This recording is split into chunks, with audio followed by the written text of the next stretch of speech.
The Delphi murders have haunted the public for years, but the deeper we dig, the more things don't seem to really add up. Richard Allen is behind bars, convicted on questionable evidence at best, while glaring red flags about Ron Logan were ignored. Why did investigators shift their focus? What behavioral cues were missed? And how does tunnel vision impact justice? We're joined right now by retired FBI Special Agent and Chief of the Counterintelligence Behavioral Analysis Program and True Crime Today contributor Robin Dreeke, a master of behavioral analysis, I will say. I like that title. Do you like the master of behavioral analysis? I think that's a good one. I saw when you wrote that in this week, and I was like, huh. I started chuckling. Every time you hear things like that, you give a chuckle because, we never see ourselves as masters or experts or anything. We're just, Sure. living our lives, getting data points. But You it gotta, is yeah. fun. It is a great joy to interpret human behavior so Mhm. we can try to understand the craziness of the world around us. So yeah, an interesting point you made there, Tony, was what behavioral clues were missed. Mhm. I don't think anything was missed. Ignored is the word. Mhm. And like you said, we've been covering this case for a while, and it's been around a long time, and it kind of took an ebb and a flow onto it. Yeah. And different than every other case we've covered as well. Since he's been convicted and sentenced, we're diving even deeper. And I mean, I've never been on the side that he's guilty because no one's actually showed me the behavior pattern that says he did it, regardless of confessions or motives. I put all that aside. You just look for patterns of behavior.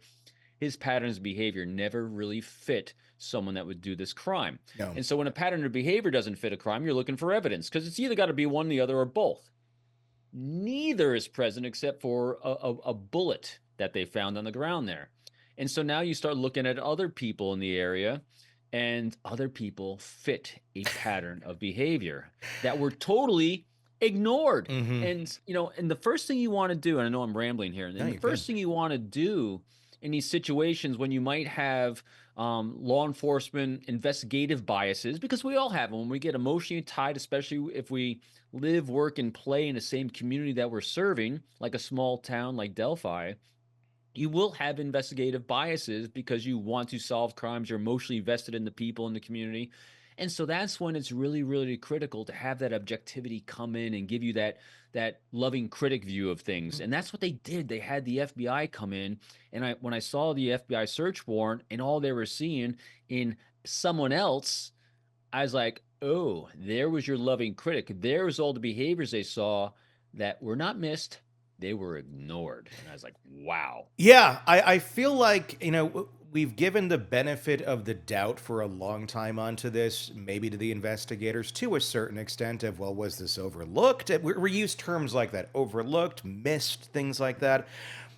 This is willful ignorance with the Ron Logan being part of this. I mean, I want to tell the audience, in case they're just catching this, I want to set this up so people understand just what happened here, and then get your perspective from the FBI on what the hell happened here. Basically, when the girls were killed, they started looking around. The FBI came in, started investigating, and the FBI took the lead, but they worked with local investigators, the state police, and the Delphi authorities. And they dug deep into this. Ron Logan was their main suspect. I don't know if he's ever truly been dismissed as a main suspect, other than the fact that he's dead. They had all the info. They went into his home. They did the whole warrant to go in and search his property for probable cause. The agent even said, I believe this is the person who killed these girls. There's obviously a lot of things here that play into it being Ron Logan, from the location of where he was. His cell phone data puts him at the crime scene of the time of the crime. He calls his friend and says, I need an alibi for this time to this time, before the bodies were even found. The list goes on and on. A history of violence, a history of abuse, a history, allegations from his ex-girlfriend of being uncomfortable seeing him around little girls. Nope. And all of this, I mean, I'm just scratching the surface of how many things point to Ron Logan. FBI goes in, does their investigation, and then Delphi kicks him out. They're like, we're good. We got this. Our Keystone cops are going to handle this from now on. Oh, and by the way, what's this silver platter you have here for us? Oh, it's basically everything on Ron Logan that shows him being the main suspect and likely at least being bridge guy at the very least. I mean, it's crazy. And what did the local authorities do? Eh, we think we're going to look somewhere else. We still don't know what the FBI got because they're not going to obviously reveal it, and the local authorities aren't going to reveal it. So it's just sitting there. God knows what they found in that house. The question is, why was none of that ever acted on or looked into further? Tell me about that a little bit. The dynamics of when you have the FBI involved in an investigation and the local Keystone cops say, we're good. Yeah, this is what I call all the elements of stupid are present. Yeah. I wish there was a great answer for this that I had. I really don't. I mean, this one is really so befuddling to me.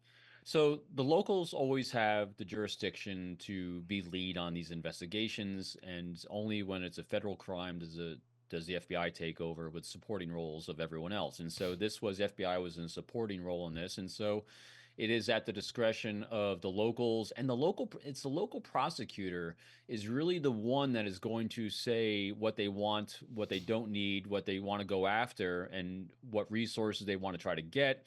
And so they're really the one that is going to be driving, how they want to prosecute this case. And for some reason, again, I have no clue. I mean, Tony, some things just get so befuddling. Again, when we don't know, when things don't make sense, we've said this so many times on the show. When things don't make sense, there's a lot of things we're not seeing. There's a lot of priorities of individuals that are involved here, pain points, friction points, things that are causing people shame that they're blocking out, that they're keeping from public sight because if it doesn't make sense, there's a lot of crap being hidden. And I'm with you on this one. Before, I'm always defaulting to mistakes, doubling down on stupid, doubling down on mistakes, avoiding embarrassment. When you make a first misstep in an investigation, it's easier to just double down on it because you don't think anyone's going to pay attention.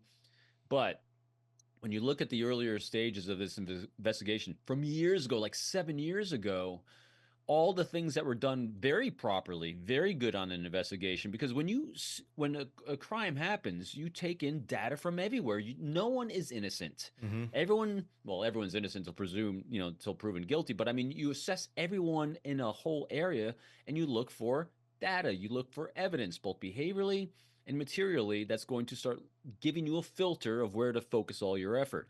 And all the filters that we saw earlier on were not with Richard Allen. Now, granted, he admitted to his presence there during the same time frame. So, all right, you're going Voluntarily. to take a look. Yeah, absolutely. Which again fits a pattern of behavior of someone who wouldn't do this. I mean, all his behaviors were and again, I keep going back to happy people don't kill people. People that are loved and admired by others and have good family relationships don't kill people unless there's a major psychotic event that happens. Mm-hmm.